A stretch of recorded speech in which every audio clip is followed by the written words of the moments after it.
पर्वती विधानसभा मतदारसंघाच्या आमदार यांनी 2018-19 साली या ठिकाणी हिंगणे खुर्दमध्ये DPDC अंतर्गत सिमेंटचा रस्ता करण्यासाठी 25 लाखाचा निधी उपलब्ध करून दिला होता। तर त्या निधीमधनं या ठिकाणी हिंगणे खुर्दमधला हा जो काही भाग आहे या ठिकाणी सिमेंटचा रस्ता झाला।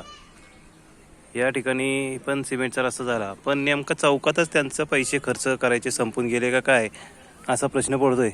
कारण या ठिकाणी हा रस्ता आणि हा रस्ता याला कनेक्ट करणारा हा जो काही चौक आहे, जिथं आता हा चांगला हायमास दिवा आहे, इकडे एक रस्ता जातोय, तर हा रस्ता आणि ह्या चौकामध्ये नेमकं त्यांचे पैसे संपले का काय असा प्रश्न या ठिकाणी निर्माण होतोय। 25 लाखामध्ये सिमेंटचा रस्ता करण्यासाठी 2020 मध्ये काम चालू झालं, 3/11/2020, 30/12/2020 मध्ये काम पूर्ण झालं। तर ह्या चौकासाठी आता निधी कुठल्या पंचवार्षिक योजनेमधनं मिळणार हा प्रश्न स्थानिक आमदार यांनी त्याचं उत्तर द्यावं। धन्यवाद।